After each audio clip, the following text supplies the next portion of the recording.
Your $900,000 retirement nest egg is not a safety net. It is a liquidation target. You have spent 40 years working, saving, and sacrificing, believing that the magic number would buy you your freedom. You hit $900,000 and you thought you could finally breathe, but the air is getting thinner, isn't it? You feel it. The grocery bills that double without warning, the safe investments that seem to lose value the moment you need them. You aren't just losing money to the market. You are being systematically harvested by a financial architecture that requires your bankruptcy to function.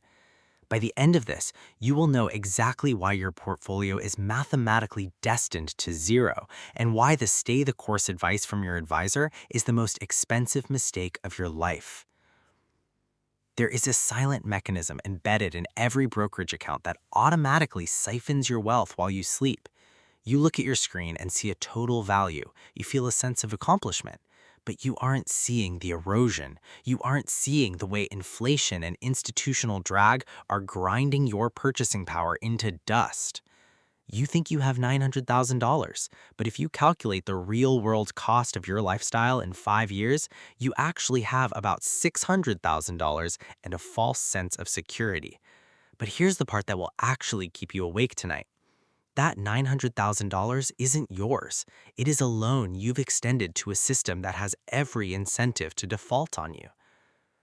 Why do the banks in the media push the 60-40 model with such religious fervor? It isn't because it's the best way to grow wealth. It is the best way to ensure the money stays trapped in their ecosystem. They know that if you ever fully realize the power of controlling your own cash flow, you would leave them behind in seconds. They need you terrified of risk because the only real risk to them is you waking up. Meet Robert, 64 years old, retired in Florida. He spent 30 years as a middle manager, lived below his means, and built a portfolio worth $910,000. He's exactly who you see in the mirror. He wakes up every morning, checks his balance, and worries if he'll run out of money in 20 years. He is the perfect tenant of the financial system. Robert generates $45,000 every single year in fees, commissions, and inflationary taxes without ever seeing a single invoice. He thinks he's a client. He's a victim. He is funding the mahogany-paneled boardrooms of the very people who tell him he's on track. He's holding a bag that is slowly being drained while he prays for a bull market that will never be enough to keep pace with his decline. Contrast Robert with Evelyn.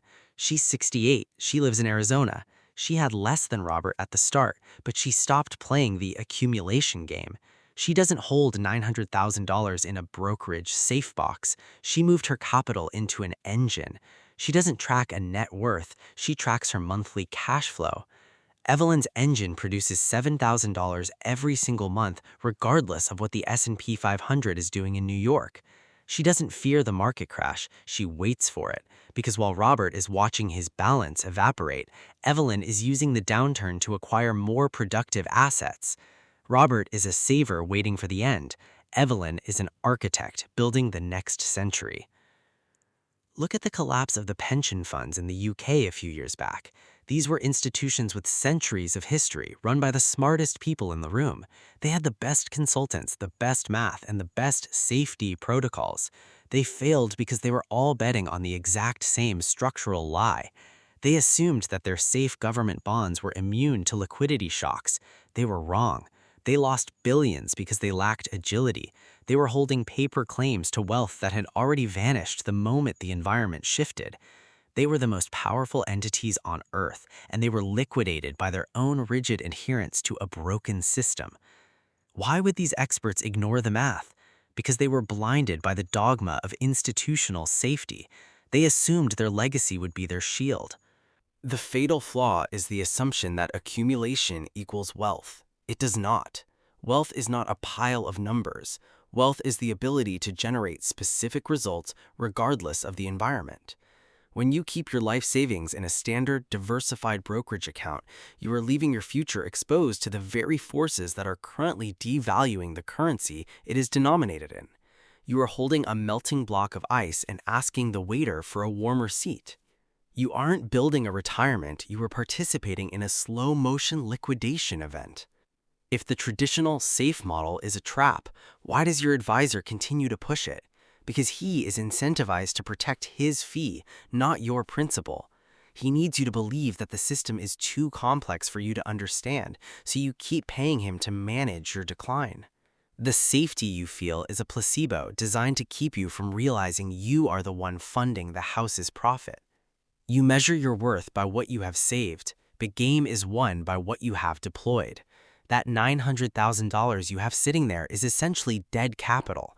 That is the fundamental difference between an employee of the system and an owner of the system.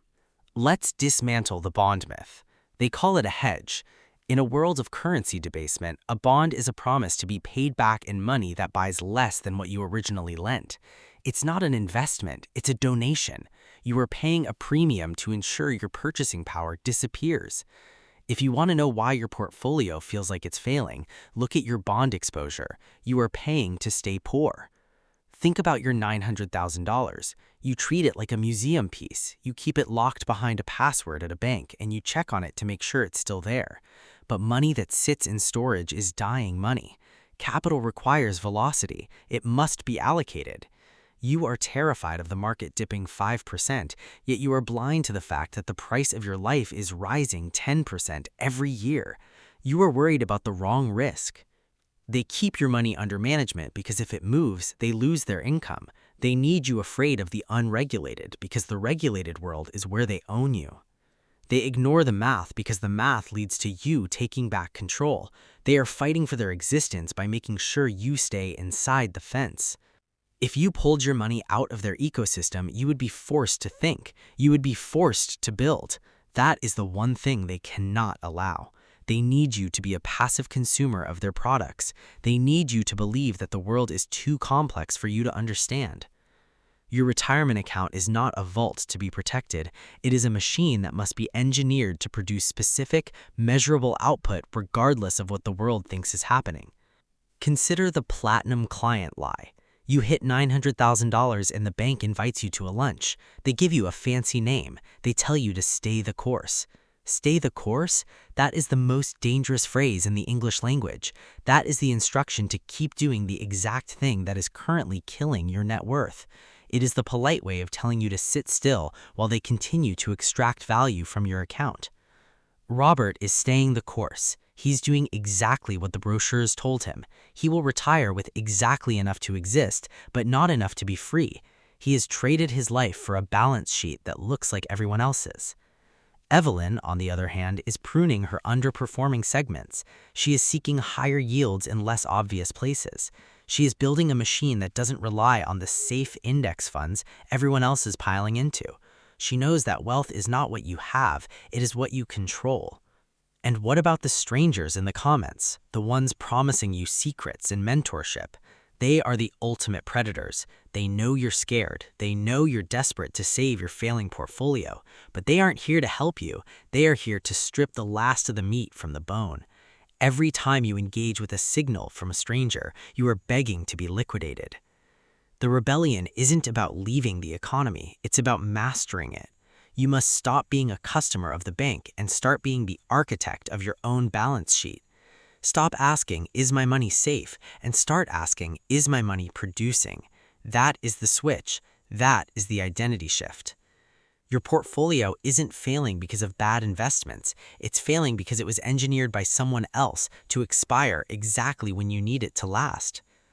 Look at Robert one last time. He's looking at his phone, sweating the red numbers. He's waiting for the recovery. He doesn't realize there is no recovery coming for his current structure. Look at Evelyn. She's not even looking at the market. She is looking at her machine. She is living life on her own terms. Here is your upgrade. Wealth is not a noun. It is a verb. It is something you do. If you are not actively deploying your capital to produce a result, you aren't wealthy. You are just a custodian for the bank. Stop being a custodian. Start being an architect. But what happens when you finally see the trap for what it is, and you realize that the most profitable move you can make is to become the competitor the banks fear most? You are standing at the threshold of a completely different reality. Are you going to open the door, or are you going to keep checking the balance? Think about that.